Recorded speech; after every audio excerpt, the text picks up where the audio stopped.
Highlander was one of those flicks in the mid to late 80s that, whilst not particularly successful on its initial release, would later develop a cult following thanks to video store rentals and showings on late night TV. This far-flung tale of an immortal Scottish clansman duelling down through the centuries and finding love in 1980s New York might be long past its prime these days. But does the film still deserve to live forever? Or does it need to be put out of its misery via a quick beheading? Throughout history, immortals have secretly lived amongst mankind, meeting once in a while for a kick-ass sword fight before beheading their opponent, the only way to kill an immortal. Said opponent then passes on their collective knowledge and experiences onto the one who put the kibosh on them via the use of special effects and everything going apeshit around them.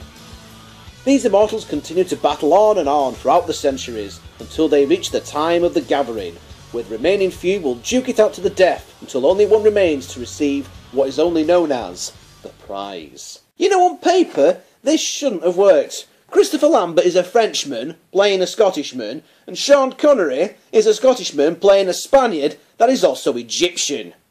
Add to that, Lambert didn't speak a word of English when he first arrived on set, and was literally learning how to speak English as the film was being shot. He'd been cast as the role of Conor MacLeod purely in how he looked in the Greystoke Legend of Tarzan film, but no one had thought to check whether he actually spoke English or not. Oh! Despite the eccentric international casting, Sean Connery and Christopher Lambert played two of the most memorable characters of their careers in this movie, which is saying a lot considering that Connery used to be James Bond. Whilst you can certainly say a lot about Lambert's buggered up French, American, Scottish accent... Are you scared, Connor? No, Cousin Dougal, I'm not. You can't really imagine another actor bringing the same amount of on-screen presence, intensity and physicality to the role. Lambert is able to be both a happy-go-lucky and a haunted man within the same film. And he does have one of the most infectious laughs I've ever heard. Add to this, there's a lot of chemistry going on here between Lambert and Connery, with the two of them acting as if they're old friends. The scenes they share together are an absolute joy to watch, and in my opinion, the best part of the entire film. Connery in particular is having a right good old time here. You look like a woman, you stupid haggis. Haggis? What is haggis? Sheep's stomach stuffed with meat and barley. And what do you do with it? You eat it. How revolting. Countering their sense of fun is Clancy Brown's take on the Kurrgan, a terrifying giant of a man, all decked out in crazy medieval battle armour, with a 6-foot sword and a skull for a hat.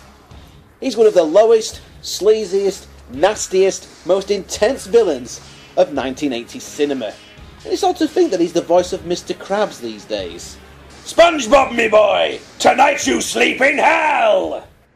What's particularly amusing is an interview with Christopher Lambert on this particular DVD, where he reveals that during the battle scene where Connor first meets the Kurrgan, the Scottish actors had actually been drinking quite heavily during the lunch hour beforehand, and they were literally beating the shit out of each other when this scene was being filmed. Drinking and fighting, nothing like enforcing those old Scottish stereotypes, eh? I'm not Spanish, I'm Egyptian. You said you were from Spain.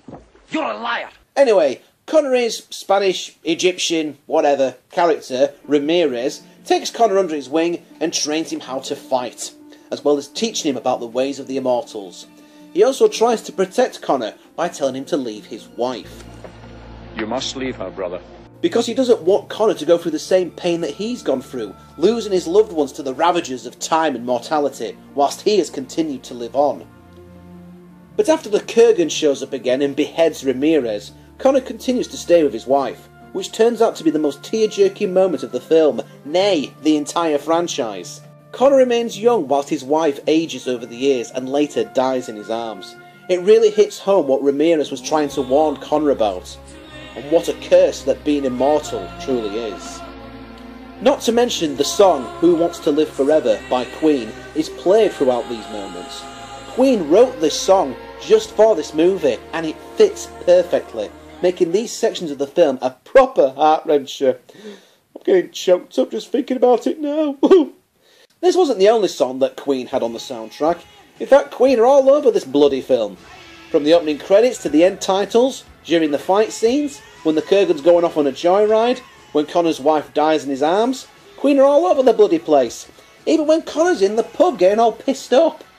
You would have thought you'd have recognised it as a warning beacon now. Oh shit, Queen's playing in the background, something's going to happen. The soundtrack does age the film a bit, and it makes it a little bit camp, to be honest. But you can't imagine the film without Queen on the soundtrack. It just wouldn't be the same. I'm sure Connor enjoyed himself as an immortal for a few centuries, like when this bloke keeps stabbing him and Connor just keeps laughing at him. Love that laugh. But years later, when we see him in modern day New York, Connor's become all dark and moody, feeling tired and jaded throughout the endless centuries, and perhaps actually wanting someone to come along and lop off his head so he can bring his miserable existence to an end. But he can't, he mustn't. He has to keep fighting to ensure that someone like the Kurrgan doesn't get the prize. And whilst MacLeod is tired of all the fighting, the Kurrgan seems to enjoy it, having seemingly been driven insane by the endless battles. He decides to cut off all his hair before the end of the film, making out that he's in disguise. This is a bloody stupid idea, as it's only Connor that knows what he looks like anyway. This way no one will recognize me. I do. Oh, and just check out the Kurrgan's neck. Ramiez slit his throat earlier on in the film. My cut has improved your voice. So, what does he do? He just staples it back together again. What a nutter! The prize is never really explained in satisfying detail, and doesn't give us much of an indication of why these immortals feel the need to lop each other's bonces off, beyond the fact that, well, that's just what they do. Also, there's a rule that the immortals must never fight on holy ground. Not even the Kurrgan dares to violate that particular rule. Although there isn't a particular reason why. It would have been interesting to see exactly what happens if that rule is broken. There can be only one. There can be only one? As far as I'm concerned, they should have been only one. Everything else in the franchise that came after the first film is better off being avoided. In particular the second film, which pretty much shits all over the premise of the first film and makes out that all the immortals are in fact aliens from another planet, and that Connor and Ramiez have met each other before. The third one is somewhat better, but that's only because it completely ignored the second film altogether and was pretty much a carbon copy, although inferior version of the first film.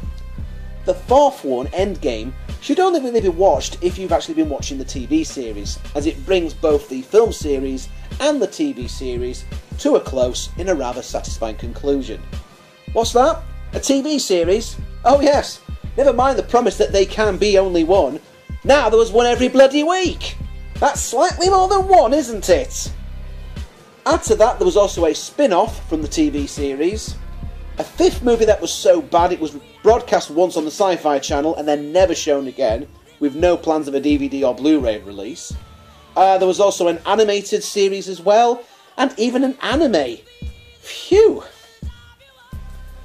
With the number of sequels and the TV series in the franchise, there's certain things between all the different Highlanders that directly contradict with each other, and the continuity of the storyline has just become a huge buggered up, confusing mess, practically brought on by film and TV executives that had no idea what the bloody hell they were doing.